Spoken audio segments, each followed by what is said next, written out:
Good morning. It is Friday, January 26th, 2024. It is my birthday today. I'm 55 years old. And today I am at Sinking Waters Trail here. It's part of the Warriors Path State Park. And we're doing some bird watching. Let's go. There's a little covering here, covering up this little, I guess it's a spring. Just saw a frog jump in there. Across this little bridge over here. There's a deer stopped on the trail right up there. Well, he was. There goes another one. He was looking down here at me. There goes another one. And another. Yeah, it's a beautiful day today. It's 58 degrees. Sun is out. It's a little damp from all the rain and melting snow, but I believe 99.9% of the snow is gone. Let's see if these deer are up here. Let's see what the sign says. People are part of the picture. We're surrounded by nature. There goes a bluebird. Went over that way. There he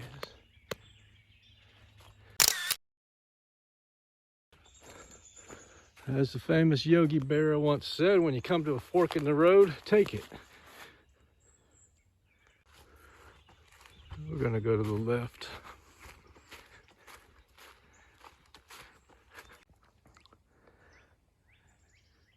A little bird flitting about over here.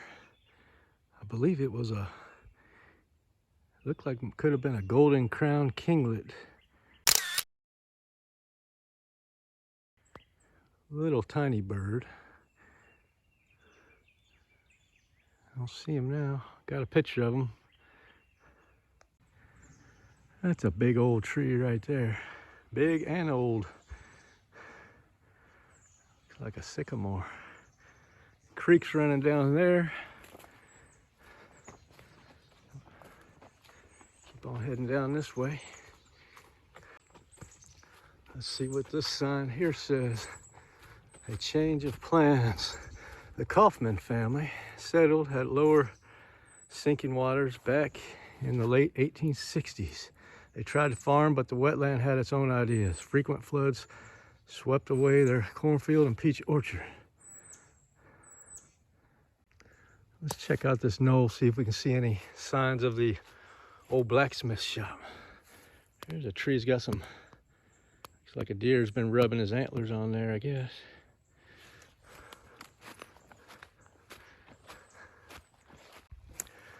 Looks like a pretty good spot for a shop. It looks like this might have been a road that went up through here one time or another.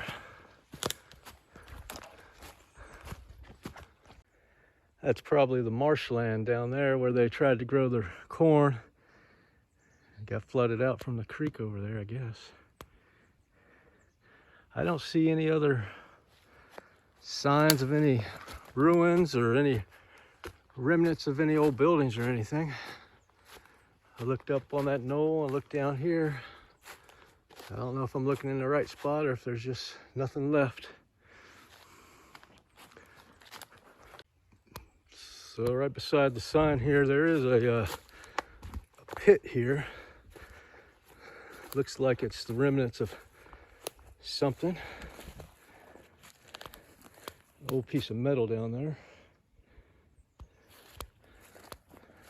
I wonder if this is where they had their blacksmith shop. Got another piece of old rusted metal there.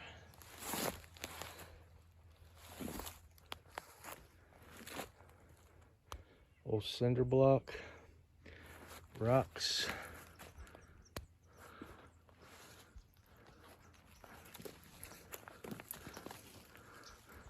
Yeah, this looks like some kind of ruins. Here are some of those pieces of lumber made from recycled plastic bottles. This sign here says, "Tracks tell tales. Many animals need this muddy spring for food or water." Now we're coming up on this network of boardwalk here. There's a sign over here. Let's see what that says. Wetlands are wet. Some people think that wetlands are just nasty, muddy places full of bugs and strange smells. Yes, they are muddy. Yes, they are home to some annoying insects. They're rich with life. There's a little Carolina wren over here hopping around.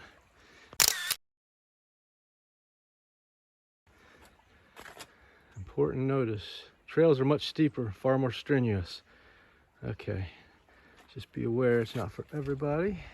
There are some steep hills here.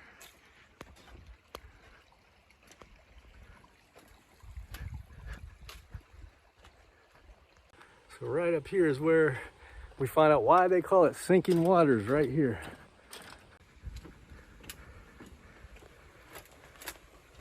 Where's the water going? You found the sink of sinking waters. East Tennessee is cave country. Groundwater eats away at limestone rocks, leaving mysterious underground passages. Here, Cedar Branch Creek has found a way to go downstream quickly through a sinkhole and into the cave. As you walk the trails, see how many other sinkholes you can find. You might notice signs of wildlife activity. Many animals use sinkholes for shelter. Let's see, where is this sinkhole?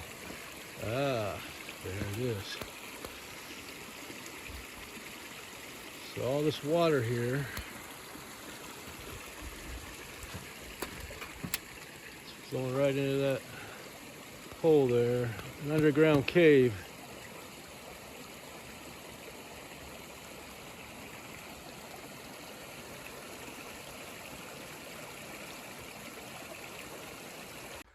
This whole boardwalk is made of recycled plastic bottles.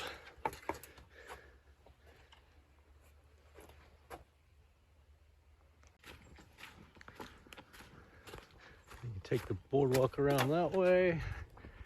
You go straight ahead a little bit further up here, the trail ends. Let's see what this sign says. There's a lot of bird activity over here in this brush. Here's some power lines. This says, "Welcome to Sinking Waters."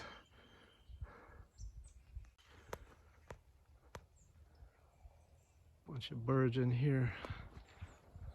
I wonder if they're sparrows. I can't tell with the naked eye. There goes a red-tailed hawk.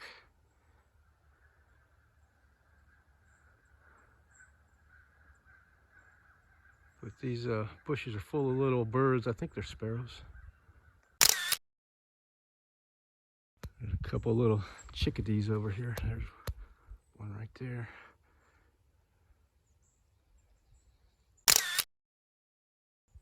They're both sitting right there on the top of that bush. And then they're going up to that tree over there. So this leg of the trail comes out and ends over here on the Warriors Path golf course over here. There's some type of old structure, or the remnants of one, right over here. Let's go check that out. Looks like what's left of an old barn. Got a tin roof. Old weathered wood there. There's an electric light fixture. So I guess at one time they had electricity at this barn here.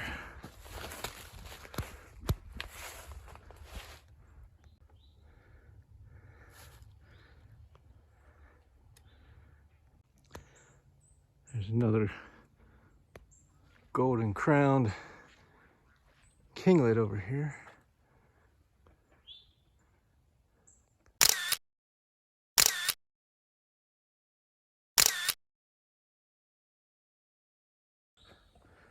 Over here, some of those, I think is it bald cypress? I can't really remember what these things are called. So I think it's the roots of the tree coming up because of the marshland or something like that.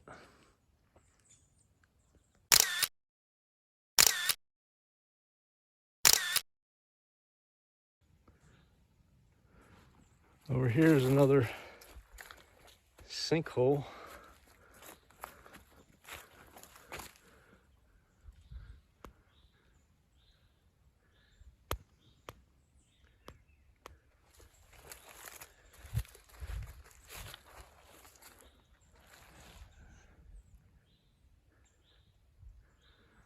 Head up this way.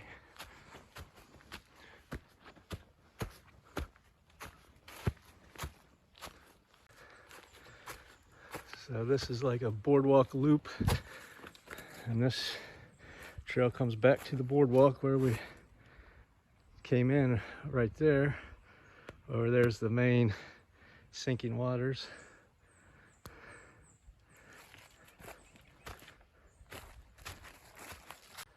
So up here, we're leaving the boardwalk area. Up here should be a place to turn to the left and take the high road back. Big brother is watching.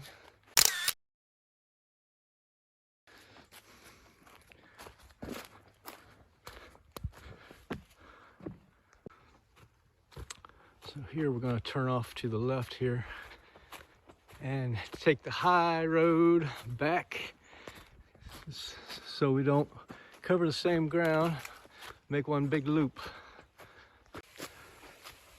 So we're down here by the creek, and we gotta head up to the top of this hill here. Coming up to an arrow here, we're gonna cut a right here. And this is where the trail does get a little steep.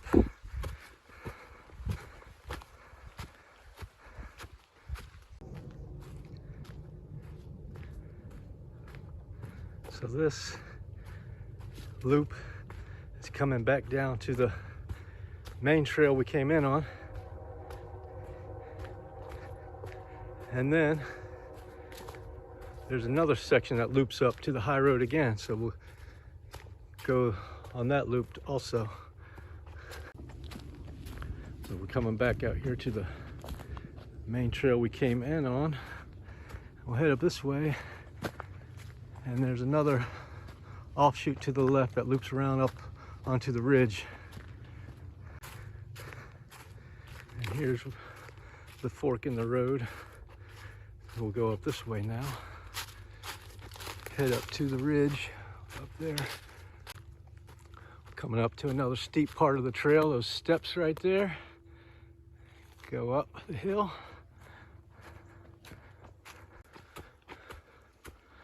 So this is where we get that stair stepping action going.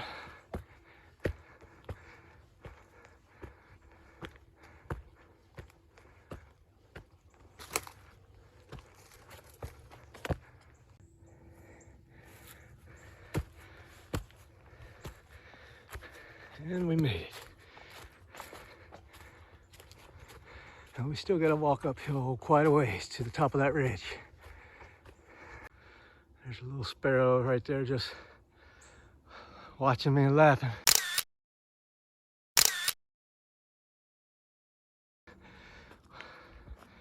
Watching me walk up this hill.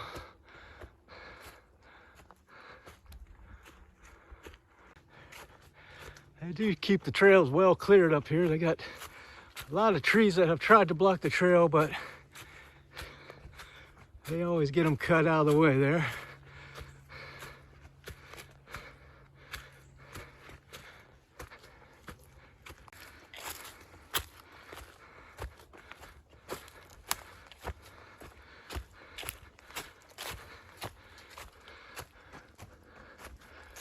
Almost to the top of the ridge here.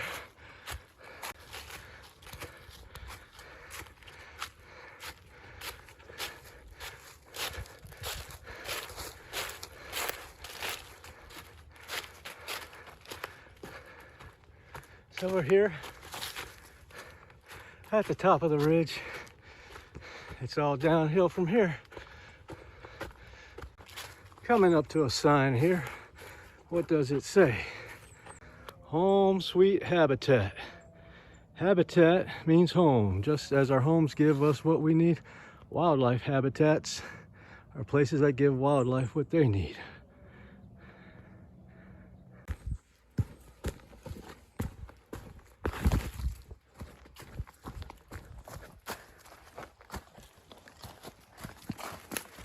And we come back out here to the main trail we came in on here. And there's a sign that says parking.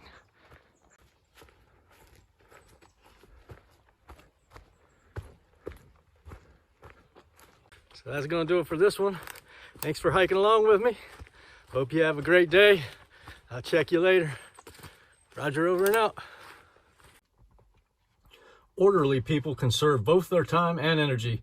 They never lose anything and therefore never have to find anything. Everything is in its place, and the hand can be at once placed upon it, though it be in the dark. They can well afford to be cool and deliberate, and so use their mental energies in something more profitable than irritation, bad temper, and accusing others for their own lack of order. There is a kind of genius in system which can perform apparent wonders with ease. A systematic man can get through so great a quantity of work in such a short time, and with such freedom from such exhaustion as to appear almost miraculous. He scales the heights of success while his slovenly competitor is wallowing hopelessly in the bogs of confusion. His strict observance of the law of order enables him to reach his ends swiftly and smoothly without friction or loss of time. The demands of system in all departments of the business world are as rigid and exacting as the holy vows of a saint, and cannot be violated in the smallest particular, but at the risk of one's financial prospects. In the financial world, the law of order is an iron necessity, and he who faultlessly observes it saves time, temper, and money. Every enduring achievement in human society rests upon a basis of system. So true is this, that were system withdrawn, progress would cease. Think, for instance, of the vast achievements of literature, the works of classic authors and of great geniuses.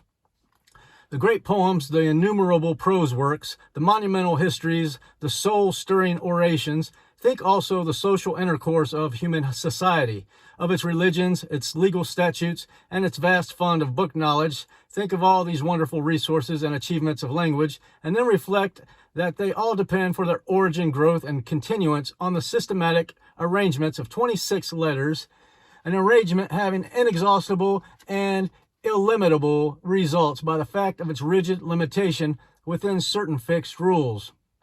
Again, all the wonderful achievements of mathematics have come from the systematic arrangement of 10 figures, while the most complex piece of machinery, with its thousands of parts working together smoothly and almost noiselessly to the achievement of end for which it was designed, was brought forth by the systematic observance of a few mechanical laws. Herein we see how system simplifies that is complex, how it makes easy that which was difficult, how it relates an infinite variety of details of the one central law or order, and so enables them to be dealt with and accounted for with perfect regularity and with an entire absence of confusion. The scientist names and classifies the myriad details of the universe, from the microscopic rotifer to the telescopic star, by his observance of the principle of system, so that out of many millions of objects, reference can be made to any one object in, and at most, a few minutes. It is this faculty of speed references and swift dispatch which is of such overwhelming importance in every department of knowledge and industry. The amount of time and labor thus saved to humanity is so vast as to be incompatible We speak of religious, political, and business systems, and so on, indicating that all things in human society are welded together by the adhesive qualities of order. System is, indeed, one of the great fundamental principles in progress, and in the binding together in one complete whole of the world's millions of human beings, while they are at the same time each striving for a place and are competing with one another in opposing aims and interests.